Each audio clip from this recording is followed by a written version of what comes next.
Would have वाक्य के अंत में चुका होता या फिर लिया होता जैसे शब्द आते हैं, वहाँ पे वुड हैव का यूज़ होता है। यानी इन प्रेजेंट टाइम में आप व्यक्त करते हैं, एक्सप्रेस करते हैं पिछले दिनों के किसी भी कार्य को कर पाने की संभावना को, जैसे काश ये मैं कर लिया होता या फिर इस काम को मैं कर चुका होता। जैसे मैं अंग्रेजी सीख चुका होता, I would have learn English. यहाँ पे वर्ब का थर्ड फॉर्म यूज़ हुआ है, लर्न का हो गया है लर्नड।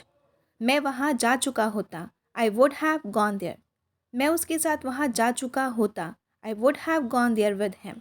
मैं अपने दोस्तों के साथ ये मूवी देख लिया होता, I would have seen this movie with my friends.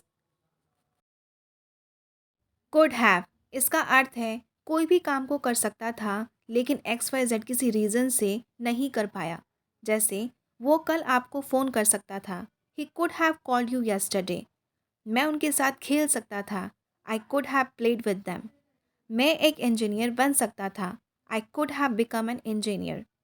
वो जिस भी कॉलेज में जाना चाहती थी जा सकती थी, she could have gone to any college she wanted to. Should have वाक्य के अंत में चाहिए था जैसे शब्द आते हैं, हम वहाँ पे शुड हैव का यूज़ करते हैं। एग्जाम्पल लेते हैं, उन्हें मुझसे भी पूछना चाहिए था, they should have asked me as well. उसे उस दिन मुझसे मिलना चाहिए था, he should have met me that day. मुझे अपनी गलती मान लेनी चाहिए थी, I should have accepted my mistake. मुझे उनके साथ जाना चाहिए था, I should have gone with them. Plus यहाँ पे वर्ब का थर्ड फॉर्म यूज़ हुआ है, जैसे आस्क का हो गया आस्क्ड, मीट का हुआ मेट, एक्सेप्ट का हुआ एक्सेप्टेड, गो का हुआ गॉन। कुड बी इसका अर्थ है हो सकता है, यानी आप संभावना जताते हैं। एग्जाम्पल लेते हैं, वो अस्पताल में हो सकता है, he could be in the hospital. वो जॉन हो सकता है जिसने पैसे चुराए हो, John could be the one who stole the money. वो उनके साथ हो सकती है, she could be there with them. वो एक डॉक्टर हो सकती है, she could be a doctor.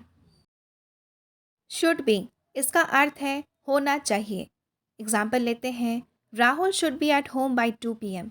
Rahul को दोपहर 2 बजे तक घर पर होना चाहिए। He should be in this room. उसे इस कमरे में होना चाहिए। I should be with her now. मुझे अब उसके साथ होना चाहिए। Your English should be good.